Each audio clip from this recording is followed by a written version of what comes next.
ഇല്ല. അവസാനം ഇതേപോലെ മാതാവിൻ്റെ നടയിൽ വന്ന് മാതാവിനോട് പ്രാർത്ഥിക്കുകയും മാതാവിൻ്റെ അടുത്ത് ഇവൻ ഉടമ്പടി എടുക്കുകയും ചെയ്തു. അതിന് പ്രകാരം ഒരാഴ്ചക്കുള്ളിൽ തന്നെ ബാംഗ്ലൂർ നല്ലൊരു കോളേജിൽ ഇവൻ അഡ്മിഷൻ ശരിയാകുകയും അടുത്ത മാസം ഞങ്ങൾ അവിടെ അഡ്മിഷൻ ചേരാൻ പോവുകയുമാണ്.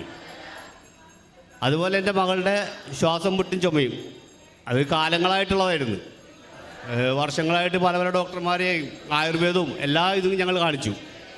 യാതൊരു കുറവുമില്ലായിരുന്നു. അതും പ്രകാരം ഞങ്ങൾ എല്ലാ ദിവസവും വൈകുന്നേരങ്ങൾ പ്രാർത്ഥനകൾ, മാതാവിൻ്റെ പ്രാർത്ഥനകൾ, പ്രതിഷ്ഠീകരണ പ്രാർത്ഥനകളൊക്കെ ചൊല്ലുമായിരുന്നു. അത് കഴിഞ്ഞ് പ്രാർത്ഥന കഴിഞ്ഞ് അവരുടെ നാവിൽ തൈലം പുരട്ടുകയും ഉപ്പ് കൊടുക്കുകയും ചെയ്തു. ഇപ്പോൾ അവർക്ക് യാതൊരു അസുഖവുമില്ല. എല്ലാ അസുഖങ്ങളും മാതാവ് മാറ്റി തന്നു. അതേപോലെ എൻ്റെ ഭാര്യയ്ക്ക് തയ്യലാണ് ജോലി. തയ്യൽ കടയിട്ടപ്പോൾ ഞങ്ങൾ കൃപാസനത്തിൻ്റെ പേരിലാണ് ഞങ്ങൾ തുടങ്ങി. കൃപാസനം എന്ന പേരാണ് ഞങ്ങൾ കടക്കിട്ടിരിക്കുന്നത്.